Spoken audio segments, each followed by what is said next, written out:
नमस्कार दोस्तों, स्वागत आप सभी का the book city YouTube channel पर।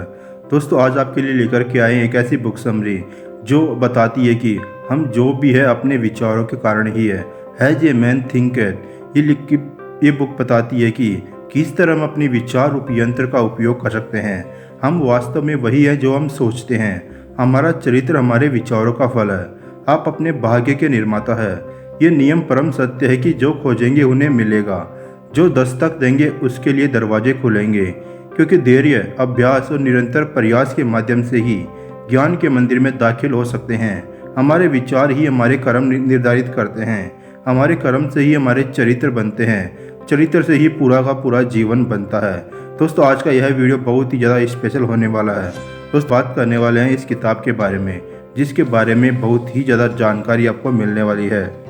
दोस्तों हर इंसान के मन में अच्छे और बुरे विचार दोनों ही रहते हैं, और इंसान खुद को वही बनाता है जिस विचार को वो ज़्यादा पनपने देता है।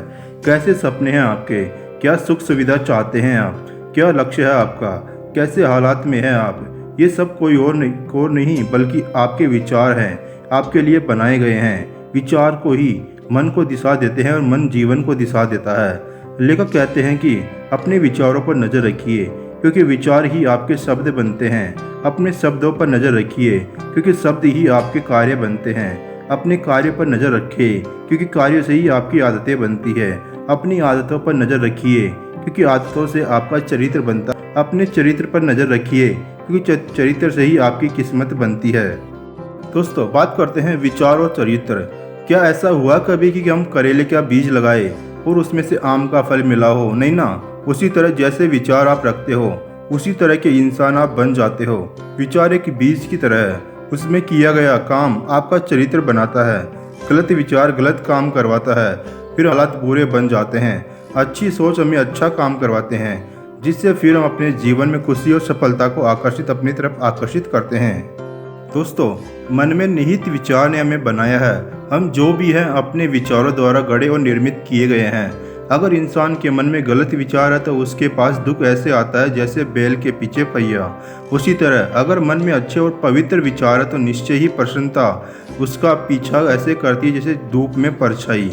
दोस्तों मन में गलत विचार को बार बार लाने से उसके काम भी गलत होने लगते हैं। वो धीरे धीरे जानवर से भी बदतर बन जाता है। पर अगर इंसान मन को अच्छे विचार रखे तो उसके कर्म भी अच्छे होते हैं।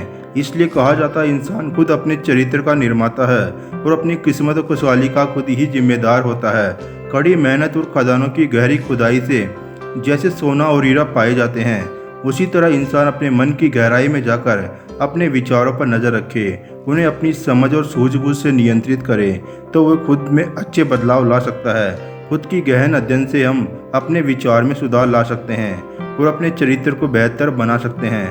दोस्तों बात करते हैं अगले टॉपिक के बारे में, परिस्थितियों पर विचार का प्रभाव। हम अपने विचारों से अपनी परिस्थिति को बनाते हैं। हमें वही मिलता है जो हम हैं। ये सबके लिए लागू है, चाहे वो अपनी परिस्थिति से खुश हो या फिर अपनी परिस्थिति से असंतुष्ट हो। प्रकृति हमें वही देती है जो हम हैं। बहुत से लोग किस्मत को दोष देते हैं, पर वो अपने विचारों को नहीं देखते। वो जहाँ है वहाँ कैसे आए, कैसे उस हालात को सुधारा जाए। जैसे कि एक इंसान कम आमदनी से परेशान है, पर वो ज़्यादा मेहनत नहीं करना चाहता, न तो वो खुद को काम करने में बेहतर बनाना चाहता है, तो आम इसका अंजाम होगा कि वो हमेशा गरीब ही रहेगा। उसी तरह एक बहुत ही अमीर आदमी है, पर वो बहुत बीमार रहता है। अपनी बीमारी को दूर करने के लिए करोड़ों रुपए खर्च करने के लिए तैयार है, पर वो अपने खाने का प्यार को नहीं छोड़ना चाहता। चाहे उसका पेट भरा हो फिर भी वो खाता रहता है, तो उसके लिए अच्छा नहीं वो खाना भी नहीं खाता है। तो इसका परिणाम क्या हो? वो हमेशा बीमार ही तो रहेगा। दोस्तों इंसान अपना भाग्य खुद बनाता है। जो सुधार लाते हैं उसे ना करके किस्मत को दोष देने से कुछ नहीं मिलेगा। अपने हालातों को देखे और सोचे कि इसकी वजह क्या है और उसको सुधारने की जिम्मेदारी ले। जैसे विचार हम रखते हैं उसी तरह के कर्म हम करते हैं और उसी से हमारी परिस्थिति बनती है। दोस्तों बात करते हैं अगले टॉपिक के बारे में, स्वास्थ्य और शरीर पर विचार का प्रभाव। स्वच्छ विचारों से स्वच्छ आदतें बनती है और इससे बनती है एक सुखद जीवन। शरीर मन का सेवक है। जैसे विचार हम मन में रखेंगे वैसे ही शरीर प्रतिक्रिया देगा। नकारात्मक विचार, डर, चिंता इंसान का मनोबल तोड़ देते हैं, उसे अंदर से खोखला कर देते हैं, जिससे फिर उसके लिए बीमारियों का द्वार खुल जाता है। उसी तरह मन में अगर अच्छे और सकारात्मक विचार हो तो शरीर में नई जान आ जाती है, क्योंकि ये शरीर को अंदर से हील करता है, जिससे फिर बीमारी दूर रहती है और ये आपको एक लंबी और स्वस्थ जीवन जीने में मदद करता है। अगर अपने शरीर को नया जीवन देना चाहते हैं तो अपने विचारों को अच्छा बनाइए। मन में ईर्ष्या, द्वेष, निराशा आदि विचारों को छोड़ दीजिए, क्योंकि ये सभी विचार ही चेहरे की रौनक चली जाती है और आप खुद ही अपनी कब्र खुद खोद लेते हो। नकारात्मक विचारों को प्यार, सहानुभूति और ज्ञान आदि बातों से बदल डालिए, जिससे आप अंदर से अच्छा महसूस करेंगे। वो आपके चेहरे पर अलग ही तेज और चमक लाएगा।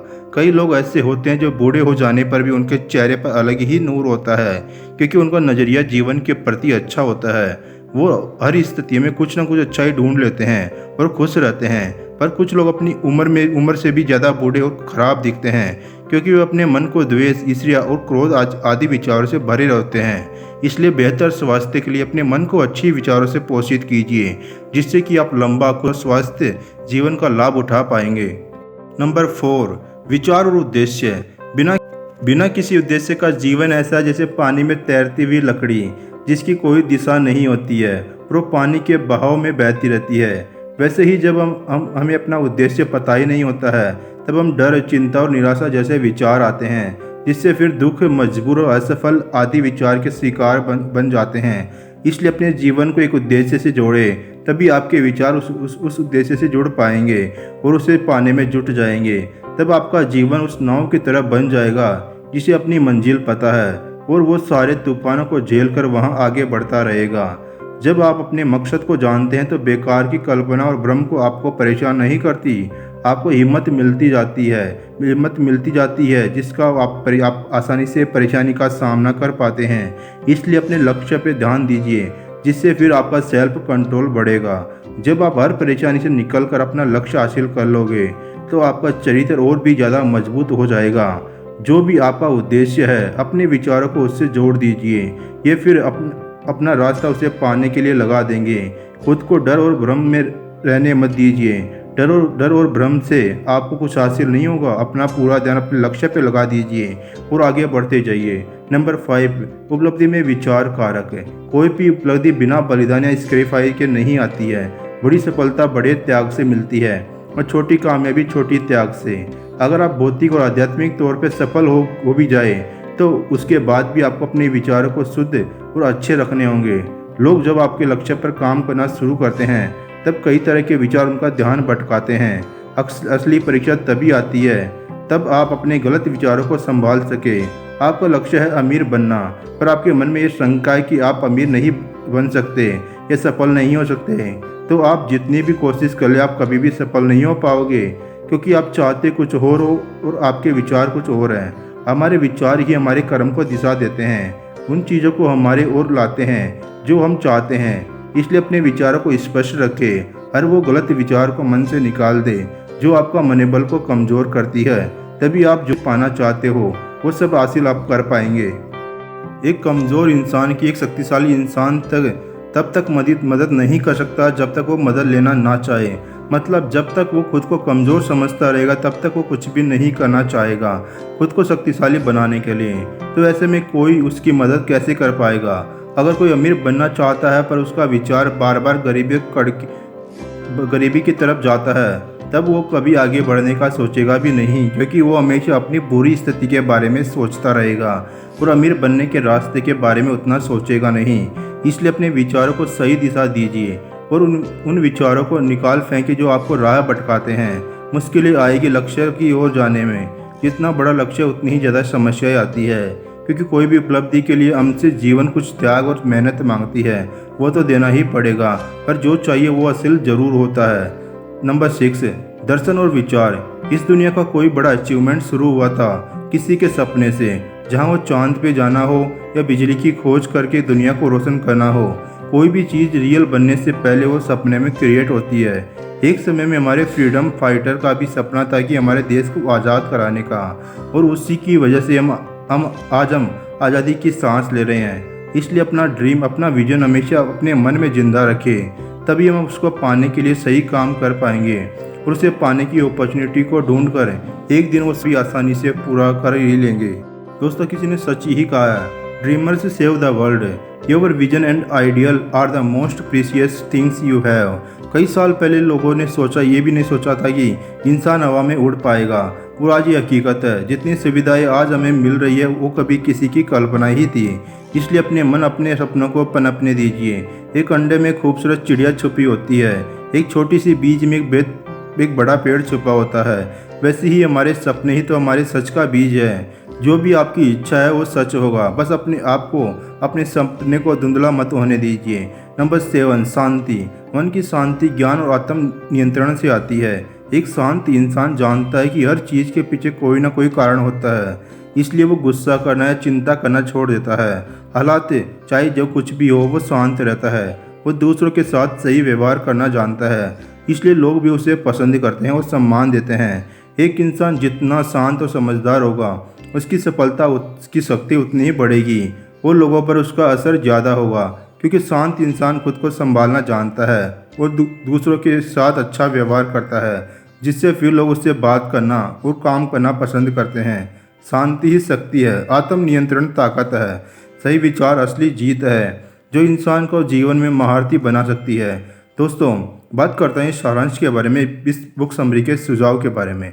As a man thinketh book का यही मुख्य संदेश है कि हमारे विचार ही हमारे पूरे जीवन को बनाते हैं। अपने विचार को शुद्ध करें, उसे एक उद्देश्य से जोड़ें। मन में भय, चिंता जैसी नकारात्मक विचारों को ना आने दें। ये बंदूक की गोली से भी ज़्यादा खतरनाक होते हैं, जो हजारों लोगों की जान की दुश्मन बनी हुई है। उम्मीद करते हैं दोस्तों आपकी आज की ये बुक समरी आपको अच्छी लगी होगी। दोस्तों, ऐसी ही शानदार बुक समरी सुनने के लिए हमारे चैनल को सब्सक्राइब करना मत भूलिएगा। मिलते हैं एक और बुक समरी के साथ, तब तक के लिए बाय, टेक केयर।